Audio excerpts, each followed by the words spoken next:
Inna ahadakum yujma'u fi batni ummihi. Setiap kalian yang akan terlahir dari anak cucu Adam, kecuali Adam, Bu, ya.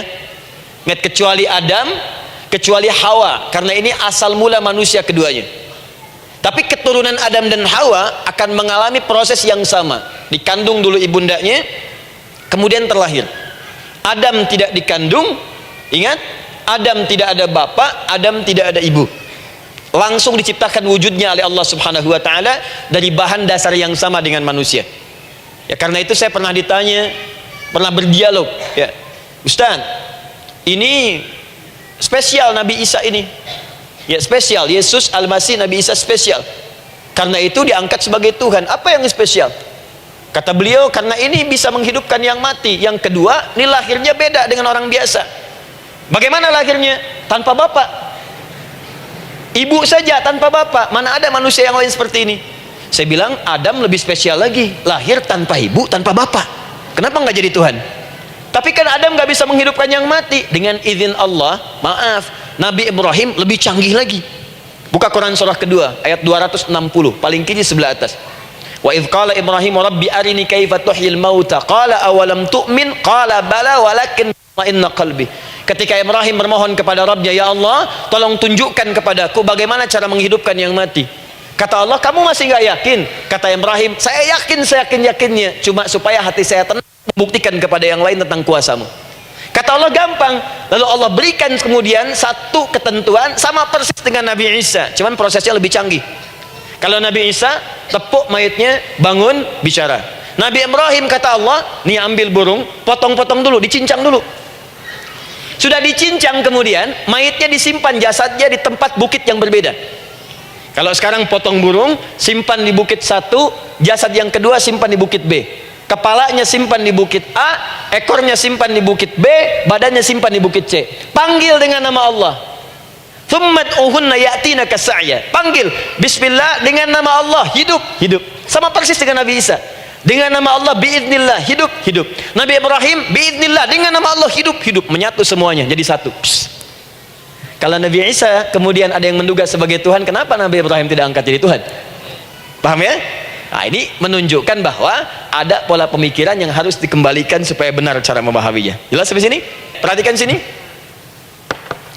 Inna ahadakum yujma'u fi batni ummihi. Karena itu semua anak cucu Adam, beda dengan Adam, akan proses lahirnya dikandung dulu di perut ibundanya. Ba'ina yauman nutfah, 40 hari pertama baru kemudian proses antara spermatozoa dengan ovum berproses. Thumma yakunu mithla dzalika, kemudian alaqah, 40 hari yang kedua jadi alaqah, zigot yang menempel di dinding rahim. Thumma yakunu mithla dzalika mudghah, 40 hari ketiga berbentuk mudghah, sudah mulai berbentuk daging sekeratan, ada bentuknya. Dan usianya sudah 4 bulan, 40 hari ketiga, 120 hari. Thumma yursalu ilaihil malak, kemudian diutuslah malaikat, fayanfukhu fihi ruh, maka ditiupkan roh ke dalamnya. Jadi ingat, kalau di antara sini, di antara kita ada ibu misalnya yang tengah hamil, tengah mengandung, ingat baik-baik, atau keluarganya, kerabatnya, usia 4 bulan itu roh sudah ditiupkan. Karena itu nanti ada ayat dalam Al-Quran, Quran surah ke-7 ayat 189. Di posisi ini harus banyak berdoa dan beramal soleh. Ingat ya, berdoa, beramal soleh, minimal minta kepada Allah. Da'awallaha rabbahuma la in ataitana shalihah lanakunanna minasyakirin. Minta banyak kepada Allah, ya Allah jadikan anak saya anak yang soleh, jadikan anak saya anak yang soleh. Dari usia itu 4 bulan sampai ke atas menjelang lahiran. Nanti diiringi oleh amal soleh kedua orang tuanya. Ini sudah penelitian dokter muslim, khususnya di Asia Tenggara. Saya diskusi dengan seorang dokter muslim, ternyata ada korelasi amal soleh yang dikerjakan kedua orang tua, ayah dan bunda atau calon ayah dan bunda, kepada anak yang sedang dikandung, yang belum dilahirkan. Jadi kalau orang tuanya rajin baca Al-Quran, itu berpengaruh ke anak, Bu. Dan penelitian terkini itu mempercepat anak itu menjadi seorang penghafal Quran ketika lahir. Ya, pernah satu kali dibacakan Al-Quran, posisi janin itu berubah, seperti sujud gitu. Itu penelitian sudah di MRI waktu itu dilihat ya, kelihatan. Jadi ada korelasi antara kesolehan orang tua dengan kesolehan anak yang sedang dikandung. Hati-hati ya. Tapi yang penting diketahui adalah dalam usia kandungan 4 bulan itu disebutkanlah isyarat di Quran surah ke-7 ayat 172 terjadi perjanjian komitmen dengan Allah Subhanahu wa taala. Apa perjanjiannya? Wa idz akhadha rabbuka min bani adama min zuhurihim dzurriyyatahum wa asyhadahum ala anfusihim. Lihat perjanjiannya, saya fokus di kalimat ini, alastu bi rabbikum. Rabb. Apakah engkau akan berkomitmen saat ini? Bersaksi? Karena kalimatnya bersaksi. Wa asyhadahum, dan mereka bersyahadat, bersaksi, komitmen. Di komitmennya menggunakan kata syahadat di sini. Karena itu nanti setiap bayi yang sudah terlahir dari rahim ibu manapun itu berada dalam keadaan suci karena sudah bersyahadat dalam perut ibundanya. Masih ingat hadis ini? Kullu mauludin yuladu 'alal fitrah. Setiap yang terlahir dari rahim perempuan manapun itu membawa fitrah. Apa di antara fitrah yang dimaksudkan itu? Fitrah keislaman, fitrah mengakui Allah sebagai Tuhan. Itu nanti ada di Quran surah ke-30 ayat ke-30. Fa'aqim wajhaka lid-dini hanifa. Hei setiap manusia, fa'aqim wajhaka, hadapkan, pasrahkan, arahkan dirimu sepenuhnya lid-dini, pada ketentuan ad-din, hanifa, dengan lurus. Di setiap manusia itu punya fitrah untuk beragama, punya kecenderungan untuk mencari Tuhan. Silakan ibu cek, manusia manapun yang pernah hidup itu pasti akan mencari Tuhan. Karena itu Allah beri jalan, begini cara mencarinya. Fitratallahi allati fataran nasa 'alaiha, itulah fitrah manusia yang telah Allah berikan pada dirinya bahkan sebelum dia terlahir. Di antara fitrah manusia ada kecenderungan untuk mencari Tuhan, ada kecenderungan untuk mendekat kepada Allah.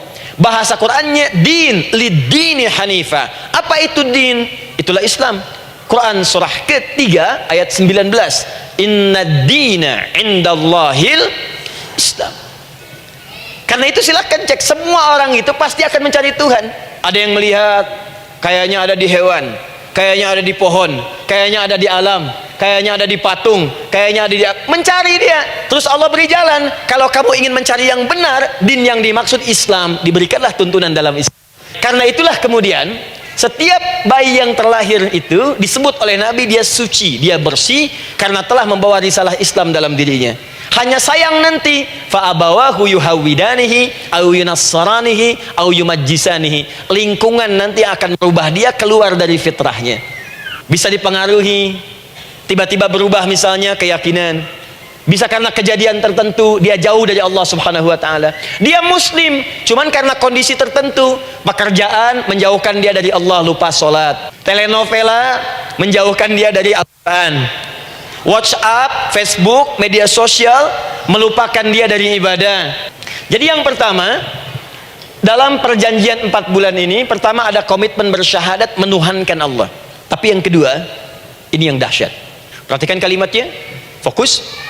Saat Allah memperkenalkan dirinya dalam kandungan kita usia 4 bulan itu, dengan nama apa Allah memperkenalkan dirinya? Coba lihat ayatnya.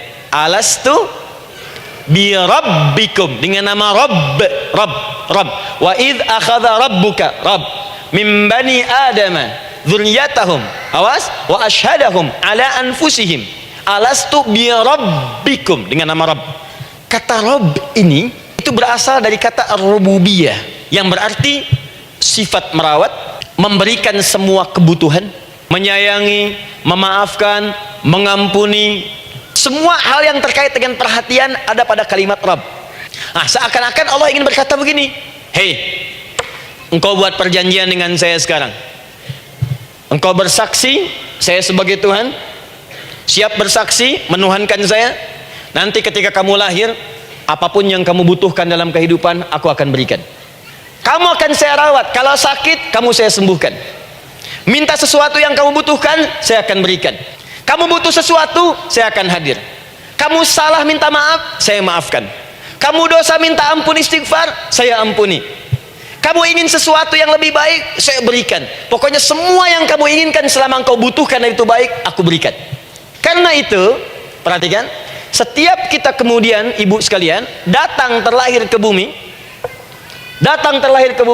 mengalami kehidupan, fitrah kita setiap mendapatkan kebutuhan kita akan menyebut nama Allah Subhanahu wa taala dengan nama yang telah dijanjikan itu. Silakan ibu cek. Bukankah ibu ketika ada kesulitan memohon kepadanya, ya Allah tolong sembuhkan ya Allah, ya Allah lancarkan ya Allah, ya Allah sukseskan suami saya, ya Allah tenangkan kehidupan rumah tangga kami, ya Allah anugerahkan solusi, ya Allah sembuhkan ibu saya. Semua minta kan? Dan dahsyatnya ketika ibu memohon kepada Allah itu, ibu gunakan kalimat yang telah disepakati ketika Allah sampaikan kepada kita, Rabb, Rabb, Rabb. Perhatikan, kalau ibu berdoa, doa apa paling favorit? Rabbana atina fid dunya hasanah fil akhirati hasanah wa qina. Bukankah kalimatnya dibuka dengan Rabb? Rabbana atina fid dunya hasanah, Rabbana zalamna anfusana wa illam taghfir lana wa tarhamna lanakunanna minal. Yang ingin saya sampaikan, setiap kita butuh sesuatu, kita menyebut namanya dengan kalimat Rabb. Kenapa kita katakan Rabb? Karena Allah sendiri menyebutkan dengan kalimat Rabb. Alastu bi rabbikum, saya nanti adalah Tuhan yang akan memperhatikan kalian, menyayangi kalian. Saya Tuhan yang akan merawat kalian, memberikan semua kebutuhan. Quran surah ketiga ayat 9. Innallaha la yukhliful mi'ad. Engkau yang berjanji, engkau yang menepati. Engkaulah awal dan akhir dari semua hal. Engkau mengatakan saya Rabb yang akan memberikan semua kebutuhan. Sekarang saya butuh ya Allah. Engkau berjanji akan menyembuhkan, sekarang saya sakit ya Allah. Engkau berjanji akan memberi solusi, sekarang saya sedang punya masalah ya Allah. Engkau berjanji akan memberikan kesuksesan, sekarang saya sedang menapaki itu ya Allah. Makanya ibu sebutkan kalimat Rabb, Rabb, Rabb, Rabb. Jadi sesungguhnya doa itu adalah fitrah dari setiap manusia, karena mulai dibangun komitmen sebelum dia dilahirkan ke muka bumi.